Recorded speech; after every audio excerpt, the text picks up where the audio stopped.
ஆன்மீகத்துல ஸ்பிரிச்சுவல் சயின்ஸ்ல பாத்தீங்கன்னா 4 விதமான பிரமாணங்கள் நமக்கு இருக்கு. ஸோ ஃபர்ஸ்ட் வந்து பாத்தீங்கன்னா சப்த பிரமாணம், ரெண்டாவது பாத்தீங்கன்னா உபமான பிரமாணம், மூணாவது அனுமான பிரமாணம், நாலாவது பிரத்யக்ஷ பிரமாணம்.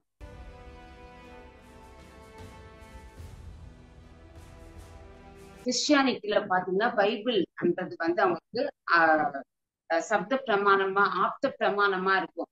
ஏன்னா அந்த பைபிள்ல என்ன மாதிரி கான்செப்ட்ஸ் கொடுத்துருக்காங்க, எது வந்து அவங்க ஃபாலோ பண்ணணும், எது ஃபாலோ பண்ணக்கூடாது, எல்லாமே அதுல இருக்கிறதுனால அதை படிச்சுட்டு அந்த ஞானத்தோட அவங்க வந்து செயல்படும்.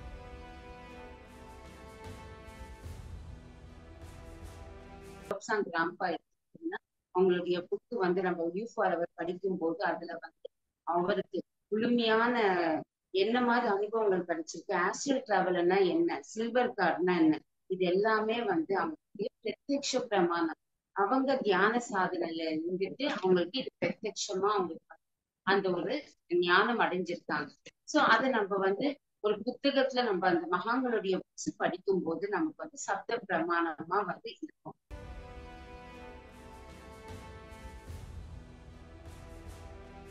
யோகானந்த பரமஹம்சர் வந்து மகா அவதார் பாபாஜி அவருடைய முழுமையான ஞானத்தை உள்வாங்கினாரு.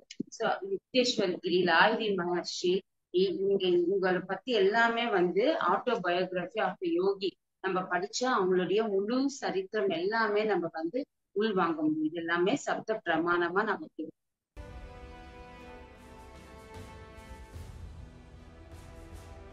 ஒரு மனிதன் வந்து ஏதாவது ஒரு வாழ்க்கையில சாதிச்சுட்டு இருக்காங்கன்னா அவங்கள நம்ம ஒரு உதாரணமா எடுத்துக்கிட்டு மோட்டிவேட்டா எடுத்துக்கிட்டு ஒரு மனிதன் சாதிச்சுட்டு இருக்காரு, ஒரு நல்ல செயல் செஞ்சிருக்காங்க, அப்ப என்னால ஏன் முடியாது, என்னால முடியும்னு சொல்லிட்டு நம்ம அதுக்காக முயற்சி பண்றதுதான் வந்து இந்த ஒரு உபமான பிரமாணம்.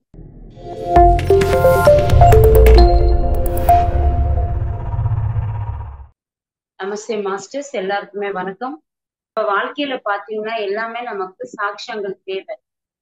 சாட்சியங்களை வந்து ஒரு சம்ஸ்கிருத வேர்ட்ல நம்ம சொல்லணும்னா பிரமாணம் சொல்லணும். பிரமாணம்னா சாட்சி, சாட்சினா ப்ரூஃப். சோ இங்க நம்ம யதார்த்த வாழ்க்கை வாழ்ந்துட்டு இருக்கும் போது ஒரு விஷயத்துலயும் நமக்கு எல்லாமே வந்து அந்த சாட்சியங்கள் ப்ரூஃப் பிரமாணங்கள்ன்றது தேவை. அதே மாதிரி பாத்தீங்கன்னா இந்த ஆன்மீகத்துல ஸ்பிரிச்சுவல் சயின்ஸ்ல பாத்தீங்கன்னா 4 விதமான பிரமாணங்கள்ன்றது நமக்கு இருக்கு. சோ ஃபர்ஸ்ட் வந்து பாத்தீங்கன்னா சப்த பிரமாணம், ரெண்டாவது பாத்தீங்கன்னா உபமான பிரமாணம், மூணாவது அனுமான பிரமாணம், நாலாவது பிரத்யக்ஷ பிரமாணம். சோ இந்த ஆன்மீகத்துல எல்லா விஷயங்களும் இது மேலதான் வந்து டிபெண்ட் ஆயிருக்கு. சோ எல்லாத்துக்குமே வந்து நமக்கு சாட்சியங்கள்ன்றது ரொம்ப ரொம்ப முக்கியம். சோ ஒரு நிலையிலயும் வந்து நம்ம எதுல வந்து சார்ந்து இருக்கோம்ன்றத நம்ம வந்து இந்த கான்செப்ட் மூலமா நம்ம வந்து தெரிஞ்சுக்கலாம் மாஸ்டர்ஸ். சோ ஃபர்ஸ்ட் வந்து பாத்தீங்கன்னா சப்த பிரமாணம். சோ சப்த பிரமாணம் அதுக்கு வந்து டெபினிஷன் பாத்தீங்கன்னா ஆப்த வாக்கிய சப்தான்னு சொல்றோம். சோ ஆப்தானா நமக்கு வந்து ரொம்ப நெருங்கிய ஒரு ஃப்ரெண்ட்ஷிப்பா இருக்கிற மக்கள் சொல்லலாம், இல்ல நம்மளுடைய வெல் விஷர் சொல்லலாம். சோ ஆப்தன்னா நமக்கு இந்த மாதிரி நெருங்கிய நண்பர்கள், உறவினர்கள், இல்லைன்னா வெல் விஷர், இந்த மாதிரி அவங்க நம்ம கூட இருக்கிறவங்க, நமக்கு நல்லது செய்யறவங்க, எப்பவுமே சத்தியம் மட்டுமே பேசுறவங்க. அவங்க எப்படி நம்மள வந்து அக்செப்ட் பண்ணிப்பாங்கன்னா நம்ம என்ன மாதிரி நம்மளுடைய குணங்கள் இருக்கோ, நம்ம வந்து ஏதாவது தப்பான செயல்கள் செஞ்சாலும் அவங்க இருக்கிறபடியே நம்மள வந்து கைட் பண்ணிட்டே இருப்பாங்க நம்ம வாழ்க்கையில. இது தப்பு, இது சரி, இந்த மாதிரி நீ வாழ்க்கையில பயணம் செய்யணும், இந்த மாதிரி பேசணும், இது செய்யக்கூடாது. சோ யார் ஒருத்தர் வந்து நம்மளுடைய வாழ்க்கைக்கு ஒரு வழிகாட்டியா இருப்பாங்களோ அவங்கள வெல் விஷர் சொல்றாங்க, ஆப்தர்கள். சோ அவங்களுடைய வார்த்தைகள் கூட எப்படி இருக்கும்னா எப்பவுமே சத்தியத்தோட, நல்ல மனிதர்கள், நல்ல மனம் இருக்கிற மனிதர்கள், நம்பிக்கையான மனிதர்களா இருப்பாங்க. அவங்க எப்பவுமே வந்து ஒரு நல்ல நிலையில அடுத்தவங்களுக்கு நல்லது செய்யணும்ன்ற நிலையில இருக்கிறவங்கள ஆப்தம் இந்த மாதிரி நல்ல மனிதர்கள் நம்ம சொன்னோம். இவங்க எல்லாருமே வந்து நம்மளுடைய வெல் விஷரா இருப்பாங்க. சோ இங்க வந்து பாத்தீங்கன்னா எக்ஸாம்பிள் வந்து யாராவது ஒருத்தர் வந்து ஏதோ தப்பு செஞ்சுட்டு ஜெயில வந்து அவங்க வந்து தண்டனை அனுபவிச்சுட்டு இருப்பாங்க. அவங்களுக்கு வந்து மரண தண்டனை அந்த கொடுத்திருப்பாங்க. அந்த டைம்ல மரண சமயத்துல அவங்களுக்கு வந்து அந்த ஒரு தூக்கு தண்டனை கைதியா இருக்கிறவர்கிட்ட போலீஸ் அவங்க என்ன பண்றாங்கன்னா அவங்க கிட்ட மரண வாங்குமூலம்ன்றது வாங்குவாங்க. என்ன மாதிரி நிகழ்ச்சி நடந்திருக்கு, எந்த சம்பவத்தால வந்து ஒருத்தர் கைதியா ஆயிருக்காங்க, எதனால உனக்கு இந்த மாதிரி தண்டனை, நீ ஏதாவது வந்து சொல்ல விருப்பம் இருக்கா. அந்த ஒரு நேரத்துல இன்னும் சில மணி நேரத்துல அவருக்கு தூக்கு கைது தண்டனை கிடைக்கிறதுக்கு முன்னாடி அவங்க கிட்ட வாங்குமூலம் வாங்குவாங்க. அது மரண வாங்குமூலம் சொல்ற அது வந்து ரொம்ப ரொம்ப முக்கியமானது. ஒரு மனிதன் எப்ப வந்து சில நேரத்துக்குள்ள வந்து இறப்புன்றது இருக்கோ அந்த நேரத்துல அவருடைய வார்த்தைகள் எல்லாமே சத்திய வாக்குகளா மட்டும்தான் இருக்கு. அது வந்து சாட்சியா வந்து அந்த ஒரு ஜெயிலர் வந்து எடுத்துப்பாங்க. அவங்க சொல்ற கடைசி வாக்குமூலம்ன்றது அங்க தப்பா இருக்கவே இருக்காது. என்ன நடந்திருக்கு, எந்த சூழ்நிலைக்காக அவர் வந்து இந்த மாதிரி தண்டனை கிடைச்சிருக்கு, யார் மூலமா வந்து எந்த மாதிரி செயல்கள் செஞ்சிருக்காங்க, அவரே அந்த தப்பு பண்ணிருக்காரா இல்லைன்னா அடுத்தவங்களால வந்து அந்த மாதிரி அவங்களுக்கு தண்டனை கிடைச்சு இந்த மாதிரி மரணம்ன்றது அவங்களுக்கு ஏற்பட்டிருக்கா, இதெல்லாம் வந்து அவங்க அவங்களுடைய வார்த்தைகள் மூலமா வந்து வாக்கு கொடுப்பாங்க. அதுதான் வந்து மரண தண்டனை எடுக்கும் போது வாக்கு மூலம் மரணத்துக்கு அந்த கிட்ட நெருங்கும் போது கொடுக்குற வாக்குகள் எல்லாமே ஒரு சத்திய வாக்குகளா வந்து இருக்கும். சோ இது வந்து யாருமே வந்து தவறுன்றது சொல்லவே மாட்டாங்க. அது ஒரு சாட்சியமா வந்து அந்த சப்த பிரமாணம் இதுதான். இங்க வந்து பிரமாணங்கள்னா அந்த ஒரு சத்தியத்தை அவங்க வந்து இருக்கிறபடியா வந்து சொல்றதுதான். சோ இந்த மாதிரி யார் வந்து ஒரு நல்ல மனிதர்களா இருந்துட்டு அந்த ஒரு நல்ல செயல்கள் செய்யறவங்க என்ன மாதிரி விஷயங்கள் சொன்னாலும் அடுத்தவங்க கேட்கறதுதான் வந்து இந்த சப்த பிரமாணம் சொல்றோம். சோ இங்க வந்து பாத்தீங்கன்னா வந்து ஆஹ் கிறிஸ்டியானிட்டில பாத்தீங்கன்னா பைபிள்ன்றது வந்து அவங்களுக்கு சப்த பிரமாணமா ஆப்த பிரமாணமா இருக்கும். ஏன்னா அந்த பைபிள்ல என்ன மாதிரி கான்செப்ட்ஸ் கொடுத்துருக்காங்க, எது வந்து அவங்க ஃபாலோ பண்ணணும், எது ஃபாலோ பண்ணக்கூடாது, எல்லாமே அதுல இருக்கிறதுனால அதை படிச்சுட்டு அந்த ஞானத்தோட அவங்க வந்து செயல்படுவாங்க. முஸ்லிம்ஸ்க்கு எல்லாம் வந்து அந்த குரான்ன்றது இருக்கும். நம்மளுடைய பௌத்த பௌத்த மதத்துல பாத்தீங்கன்னா புத்தர் என்ன சொல்லியிருக்காரோ அதை ஃபாலோ பண்ணுவாங்க. சோ ஒரு ஒரு மதத்திலயும் பாத்தீங்கன்னா அவங்கவுங்க ஃபாலோயர்ஸ் இருப்பாங்க. அவங்களுடைய ஞானம் அந்த அந்த ஒரு ஹோலி புக்ன்றது இருக்கிறதுனால அதுல என்ன மாதிரி சொல்லப்பட்டிருக்கோ, என்ன மாதிரி ப்ரூஃப்ஸ்ன்றது இருக்கோ, அதன் மூலமா அவங்களுடைய வாழ்க்கையில செயல்படுத்திட்டே இருப்பாங்க. சோ இங்க இந்து தர்மத்துல பாத்தீங்கன்னா பகவத்கீதை ஆகட்டும், உபநிஷத்துல ஆகட்டும், இல்ல வேதங்கள் ஆகட்டும், அதை மட்டுமே நம்ம ஃபாலோ பண்ணிட்டே இருப்போம். என்ன சொல்லியிருக்காரு கிருஷ்ணர் என்ன மாதிரி நம்ம வந்து நம்மளுடைய வாழ்க்கை இருக்கணும், எதெல்லாம் வந்து செய்யணும், எது செய்யக்கூடாது, தர்மம் எது, அதர்மம் எது, சத்தியம் எது, அசத்தியம் எது, இது எல்லாமே வந்து பகவத்கீதையில கொடுத்ததுனால அதை நம்ம எல்லாருமே ஃபாலோ பண்ணோம். கம்யூனிஸ்ட்ல இருக்கிறவங்க மார்க்ஸ் சொல்றது அவங்க கட்டுப்பாட்டு கொண்டு வந்துட்டு அதை ஃபாலோ பண்ணிட்டே இருப்பாங்க. சோ இதெல்லாம் நம்ம ஃபாலோ பண்ணணும், மகான்கள் இதெல்லாம் பண்ணிருக்காங்க, இந்த சத்தியத்தை நம்ம கடைபிடிக்கணும்னு சொல்லிட்டு நம்ம வாழ்க்கையில.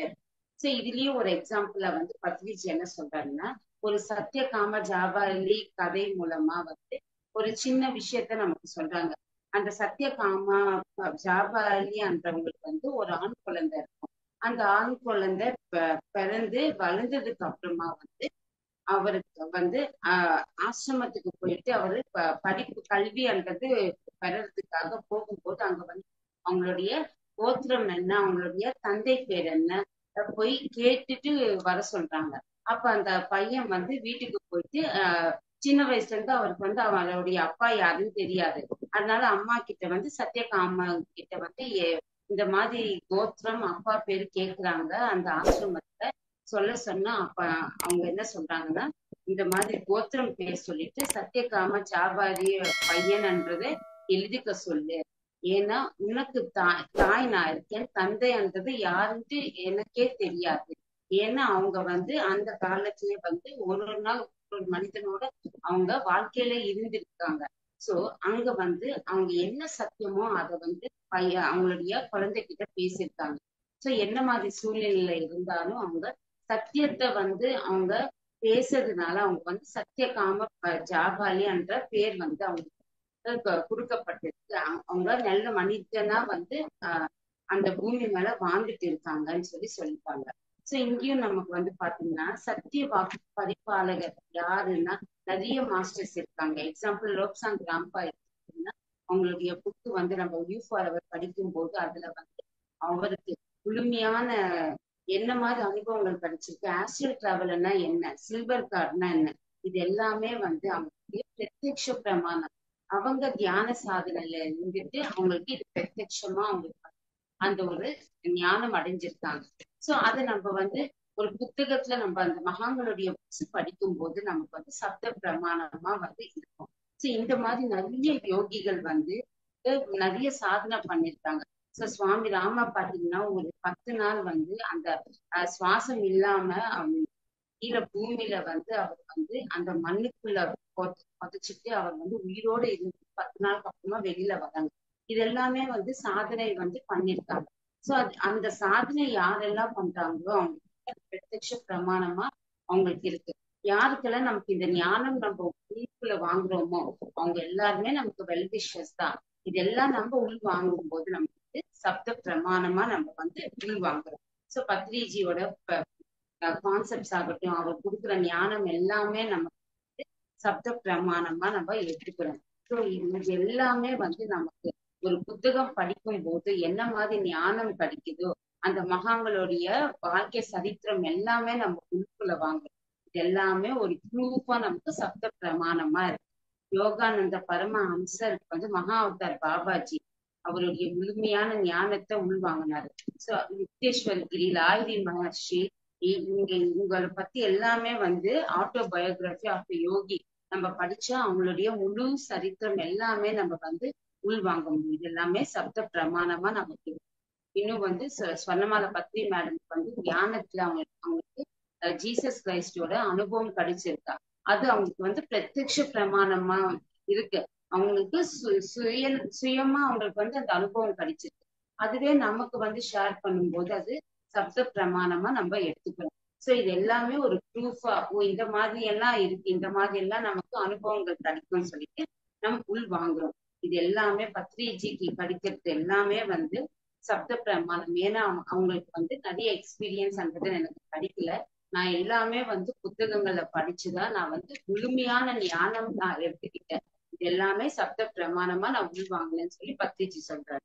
சோ சப்த பிரமாணம்னா நமக்கு வெல் விஷரா நெருங்கிய நண்பர்களா இருக்கிறவங்க சொல்ற விஷயங்கள் ஆகட்டும், இல்ல நிறைய புத்தகங்களை மாஸ்டர்ஸோட நாலேஜ் நம்ம உள் வாங்குறதாகட்டும், இது எல்லாமே சப்த பிரமாணமா இருந்துட்டு நம்ம உள் வாங்கிட்டு நம்மளுடைய வாழ்க்கையில அதை இம்ப்ளிமெண்ட் பண்றதுதான் சப்த பிரமாணம். ரெண்டாவது பாத்தீங்கன்னா உபமான பிரமாணம். சோ உபமானம்னா இங்க என்ன சொல்றாங்கன்னா உதாரணம். உதாரணம்னா ஒரு எக்ஸாம்பிளா. சோ ஒரு மனிதன் வந்து ஏதாவது ஒரு வாழ்க்கையில சாதிச்சுட்டு இருக்காங்கன்னா அவங்கள நம்ம ஒரு உதாரணமா எடுத்துக்கிட்டு மோட்டிவேட்டா எடுத்துக்கிட்டு ஒரு மனிதன் சாதிச்சுட்டு இருக்காரு, ஒரு நல்ல செயல் செஞ்சிருக்காங்க, அப்ப என்னால ஏன் முடியாது, என்னால முடியும்னு சொல்லிட்டு நம்ம அதுக்காக முயற்சி பண்றதுதான் வந்து இந்த ஒரு உபமான பிரமாணம். சோ வாழ்க்கையில எல்லாமே வந்து நம்ம வந்து அடுத்தவங்களை பார்த்துதான் வந்து இது தேவை, இது தேவை இல்லை, இவங்க இது பண்ணிருக்காங்க, அது பண்ணிருக்காங்க, அந்த மாதிரி என்னோட வாழ்க்கையில எனக்கு கிடைக்கணும், இன்னொருத்தரை வந்து நம்ம சார்ந்து அவங்கள வந்து நம்ம உதாரணமா எடுத்து சோ நல்ல மனிதர்களை நம்ம உதாரணமா எடுத்துக்கிட்டோம்னா நம்மளுடைய வாழ்க்கைன்றது நல்லபடியா இருக்கு. அதுவே கெட்டவங்களை பத்தி நம்ம யோசிக்கிறதோ அவங்கள வந்து உதாரணமா எடுத்துக்கிறதோ அவங்களுடைய தேவையில்லாத பழக்க வழக்கங்கள் இருந்தா அது நம்ம வந்து ஃபாலோ பண்ணா நம்ம வாழ்க்கைன்றது சரியாக இருக்காது. சோ மகான்கள் என்ன மாதிரி வாழ்க்கையில சாதிச்சுட்டு இருக்காங்க அந்த மாதிரி மனிதர்களை நம்ம உதாரணமா நம்ம வாழ்க்கையில எடுத்துக்கணும். சோ டென்சிங் நார்வேன்றவங்க எவரெஸ்ட்ன்றது ஏறி இருக்காங்க. சோ அப்ப அவங்களும் ஒரு மனிதனா பிறந்திருக்காங்க, சாதிச்சிருக்காங்க, நம்மளாலையும் முடியும் சொல்லிட்டு நம்ம ஒரு பிராக்டிஸா வந்து அவங்கள மோட்டிவேட்டா எடுத்துக்கிட்டு நம்ம தொடர்ந்து சாதனை பண்ணணும். பிடி உஷா வந்து நல்ல ரன்னர். சோ நம்மளாலையும் முடியும். யாருக்கு வந்து அந்த மாதிரி வந்து ஸ்போர்ட்ஸ்ல வரணுமோ அவங்கள ஒரு மோட்டிவேட்டா நம்ம எடுத்துக்கணும். டெண்டுல்கர் பாத்தீங்கன்னா நிறைய செஞ்சுரிஸ் வந்து அடிச்சிருக்காங்க. சோ அந்த மாதிரி நம்ம நமக்கு வழிகாட்டியா இருக்கிறவங்கள உதாரணமா நம்ம வாழ்க்கையில எடுத்துக்கும் போது நம்மளால நிறைய விஷயங்கள் வந்து சாதிக்க முடியும். பத்ரிஜி பாத்தீங்கன்னா மோர் தென் 1 lakh புக்ஸ் படிச்சிருக்காரு. சோ இங்க நம்ம என்ன சொல்றோம், தியானம் பண்ணணும், சுவாத்தியாயமும் பண்ணணும்னு சொல்றோம். ஆனா தியானம் நம்ம ஸ்டார்ட் பண்றோம். அதோட நம்ம வந்து புக்கு படிக்கிறது ஸ்டார்ட் பண்றோமா? இல்லவே இல்லை. ஏன்னா நமக்கு ஃபர்ஸ்ட் இருந்து நமக்கு அந்த பழக்கம் இல்லைன்னு சொல்றோம். ஆனா தியானம் கூட நமக்கு பிராக்டிஸ் இல்ல. ஆனா அதை செய்யணும்ட்டு முயற்சி எடுப்போம். ஆனா இங்க வந்து இந்த மாதிரி மகான்கள் என்ன சொல்லியிருக்காங்க, பத்ரிஜியால முடியும்னா நமக்கே முடியாது. அட்லீஸ்ட் அவர் 1 lakh புக்ஸ் படிச்சிருக்காரு. நம்ம அதுல ஒரு 5% நம்ம கண்டிப்பா படிக்கணும், முயற்சி எடுக்கணும்னு சொல்லிட்டு அந்த மகான்களை நம்ம வந்து உதாரணமா எடுத்துக்கணும். உதாரணமா எடுத்துக்கும் போதுதான் கொஞ்சமாவது நம்ம வந்து அதை அச்சீவ் பண்ண முடியும். அதனால நல்ல மனிதர்களுடைய நம்மளுடைய சாங்கத்தியம் இருக்கணும். நல்ல மனிதர்கள் எப்படி அவங்களுடைய வாழ்க்கையில வந்து முன்னேற்றம் வந்திருக்காங்கன்றது இது எல்லாமே நம்ம தெரிஞ்சுக்கிட்டு மோட்டிவேட்டா நம்ம எடுத்துக்கும் போதுதான் நம்ம அடுத்தடுத்த லெவலுக்கு போக முடியும். சோ உபமான பிரமாணம்ன்றது ப்ரூஃப். உதாரணமா நம்ம எடுத்துக்கும் போது நம்ம வாழ்க்கையில நமக்கு எது தேவையோ அதை வந்து அச்சீவ் பண்ண முடியும்னு சொல்றாங்க. அதுக்கப்புறமா அனுமான பிரமாணம் 3வது. சோ அனுமான பிரமாணம்னா இங்க வந்து இங்கிலீஷ்ல என்ன சொல்றோம்னா இன்ஃபீரியன்ஸ் சொல்றோம். இங்க வந்து ஒரு எக்ஸாம்பிளுக்கு வந்து ஒரு நம்ம எங்காவது உட்காந்துட்டு இருக்கோம், ஒரு 10-12 வயசு குழந்தை வந்து நம்ம கிட்ட வந்து என்ன வேணும் ஏது வேணும்னு சொல்லிட்டு ஒரு இங்கிலீஷ்ல நல்ல ஒரு ஃப்ளூயண்டா அவங்க பேசும்போது உடனே நம்ம என்ன நினைப்போம், கேட்போம், ஓ நீ இவ்வளவு சின்ன வயசுல நீ இவ்வளவு ஃப்ளூயண்டா நீ இங்கிலீஷ்ல பேசுறீங்க, நீ சின்ன வயசுல இருந்து கான்வென்ட்ல படிச்சியான்னு கேட்போம். இங்க வந்து அனுமான பிரமாணம்னா சோ ஒருத்தருடைய செயல்கள் பொறுத்து நமக்கு ஒரு மாதிரியான ஒரு டெசிஷன் எடுக்க முடியும். சோ இங்க படிச்சு இருப்பாங்க சின்ன வயசுல இருந்தே கான்வென்ட்ல, அதனால இங்கிலீஷ்ல பேசுறாங்க. அதுவே வந்து அவங்க தமிழ்ல பேசிட்டு இருந்தா நம்ம ஏதாவது இங்கிலீஷ்ல கேட்டாலும் ஓகே இவங்க வந்து தமிழ் மீடியம்ல படிச்சிருக்காங்க, கவர்மெண்ட் ஸ்கூல்ல படிச்சிருக்காங்க, நமக்கு வந்து அது கிரகிக்க முடியும். சோ இங்க வந்து ஒரு அனுமானம்னா இங்க நம்ம வந்து ஒரு ஒரு ஸ்டேட் ஆஃப் கான்பிடென்ட்ல நம்ம வந்து ஒரு டெசிஷன் மேக்கிங்ல நம்ம வந்து அடுத்தவங்களுடைய என்ன மாதிரி செயல்கள் செய்யறாங்களோ அதை நம்ம வந்து பார்த்துட்டு நம்ம கிரகிக்க முடியும். சோ ஒருத்தர் வந்து நல்ல ஹாப்பி மூமெண்ட்ல நல்லா சிரிச்சபடியே அவங்க பேசிட்டே இருந்தா நம்ம கிட்ட சந்தோஷமா வந்து அவங்களுடைய சந்தோஷம் வந்து பேச தெரியுதுன்னா நம்ம வந்து என்ன பரவாயில்லையே நீ இப்ப சந்தோஷமா இருக்க, ஏதாவது நல்ல விஷயம் நடந்ததா, என்ன நீ உன்னோட ஃபேஸ்லயே வந்து ஒரு நல்ல க்ளோ இருக்கு சொல்லி நம்ம சொல்லுவோம். அதுவே வந்து டல்லா பேசிட்டே இருந்தா முகமே நமக்கு காட்டிடும். Face is the induction of the mind சொல்றோம். சோ மனசுல ஏதாவது கவலை இருந்தா கூட மூஞ்சில வந்து அது காமிக்கும். சோ இந்த மாதிரி ஒரு மனிதனை பார்த்து நம்ம ஒரு டெசிஷன்ன்றது எடுக்க முடியும். அனுமான பிரத்யட்சமா வந்து நமக்கு வந்து காட்டுறது வந்து இதுதான் அனுமான பிரமாணம்ன்றது வந்து இது இருக்கலாம் அது இருக்கலாம்னு சொல்லிட்டு நம்மளே வந்து அந்த சூழ்நிலை பொறுத்து நமக்கு ஒரு ஆன்சர்ன்றது நமக்கு கிடைக்கும். சோ எங்கேயோ ஒரு இடத்துல வந்து புகைன்றது வந்துட்டு இருக்கும் போது அந்த புகைய பார்த்துட்டு நம்ம வந்து எங்கேயோ வந்து ஆஹ் தீ பிடிச்சிருக்கு, அதனால அந்த புகைன்றது வந்து வருதுன்ட்டு நம்ம கிரகிக்கிறோம். அதுதான் வந்து அனுமான பிரமாணம் சொல்றோம். சோ ஒரு வாட்டி வந்து பத்ரிஜி ஈஜிப்ட் கீசா பிரமிடுக்கு போயிட்டு அவங்க வந்து நிறைய எனர்ஜி வந்து உள்வாங்கிட்டு இருந்தாங்க. சோ அந்த ஒரு எக்ஸ்பீரியன்ஸ் வந்து அவருக்கு வந்து பிரத்யட்ச பிரமாணமா அவர் ரிசீவ் பண்ணிருக்காரு எனர்ஜி. அடுத்தவங்களுக்கு சொல்லும் போது அது சப்த பிரமாணமா இருந்தது. அதுக்கப்புறமா ஒரு வாட்டி வந்து பத்ரிஜி மானச சரோவரம் போயிருக்காரு. அங்க என்ன கிடைச்சிருக்கு எக்ஸ்பீரியன்ஸ்னா வெளியில வந்து நல்ல ஸ்கைல இருந்து நிறைய ஸ்டார்ஸ் வந்து கீழே விழுந்துட்டு அதுக்கப்புறமா அதை மேலோடி அப்படியே போற மாதிரி ஒரு எக்ஸ்பீரியன்ஸ் அவருக்கு கிடைச்சிருக்கா. சோ இதெல்லாம் அவருக்கு வந்து பிரத்யட்ச பிரமாணமா வந்து இருந்திருக்கு. சோ அவங்க பத்ரிஜியோட எக்ஸ்பீரியன்ஸ் நமக்கு சொல்றதுனால ஆப்த வாக்கியம், அவங்க ஒரு வெல் விஷர், நமக்கு நல்ல சத்தியத்தை நமக்கு போதிக்கிற ஒரு மனிதன், சப்த பிரமாணமா நமக்கு வந்து அந்த ஒரு விஷயங்கள் நம்ம உள்வாங்குறோம். சோ இது எல்லாமே வந்து யாருக்கு வந்து ஒரு எக்ஸ்பீரியன்ஸ் கிடைச்சிருக்கோ அது பிரத்யட்சமா அவங்களுக்கு ஒரு சாட்சியமா இருக்கும். அடுத்தவங்களுக்கு அது சொல்லும் போது அடுத்தவங்களுக்கு அது சப்த பிரமாணமா போய் சேரும். சோ இங்க வந்து நிறைய சயின்டிஸ்ட் நிறைய விஷயங்கள் கண்டுபிடிச்சிருக்காங்க. அவங்க எல்லாருமே எக்ஸ்பெரிமெண்ட் பண்ணி ஒரு சாதனையும் பண்ணிருக்காங்க. அது எல்லாமே வந்து அந்த சயின்டிஸ்ட் எல்லாருக்குமே அது பிரத்யட்ச பிரமாணமா. நம்ம அது படிக்கிறதோ இல்ல சயின்ஸ்ல நம்ம வந்து எக்ஸ்பெரிமெண்ட் பண்றதோ மறுபடியும் அதை பண்ணி பார்க்கறது நமக்கு பிரத்யட்ச பிரமாணமா இருக்கும். அதுவே படிச்சு அந்த ஞானம் முழுமையா நம்ம உள்வாங்கிறது சப்த பிரமாணமா இருக்கும். சரி, இந்த ஸ்பிரிச்சுவல் சயின்ஸ்ல வந்து 4 விதமான பிரமாணங்கள் ப்ரூஃப்ஸ்ன்றது நம்ம வாழ்க்கையில இருந்துட்டே இருக்கும். எங்கெங்க எந்த மாதிரி சூழ்நிலையில நம்ம வந்து உள் வாங்குறோம்ன்றது நம்ம தியான சாதனை பண்ணி நம்ம மைண்ட்ஃபுல்னஸ் பிராக்டிஸ் பண்ணாதான் அங்க வந்து எது நல்லது எது கெட்டதுன்றது நம்மளால வந்து கிரகிக்க முடியும். சோ இந்த 4 விஷயம் சப்த பிரமாணம்ன்றது எதோட செய்யறோம்னா பக்தி யோகம் சொல்றாங்க. சோ பக்தியோட செய்யறது சப்த பிரமாணம். நான் புத்தகங்களை படிக்கிறது, என்ன மாதிரி மகான்கள் சொல்லியிருக்காங்க அது நான் உள்வாங்கிறது, இது எல்லாமே பக்தி யோகத்துக்கு சம்பந்தப்பட்டது. உபமான பிரமாணம்ன்றது கர்ம யோகத்துக்கு சம்பந்தப்பட்டது. சோ உபமான பிரமாணம் உதாரணங்களை நம்ம மனிதர்கள் செஞ்ச நல்ல செயல்கள் நம்ம உதாரணமா எடுத்துக்கிறோம், மோட்டிவேட்டா எடுத்துக்கிறோம். அங்க நம்ம கர்மாக்கள் செய்யுது. ஒருத்தர் ஒண்ணு சாதிச்சிருக்காருன்னா அது ஏன் என்னால சாதிக்க முடியாது, என்னாலயும் முடியும்னு சொல்லிட்டு நம்ம செய்யற செயல் தான் கர்ம யோகம்.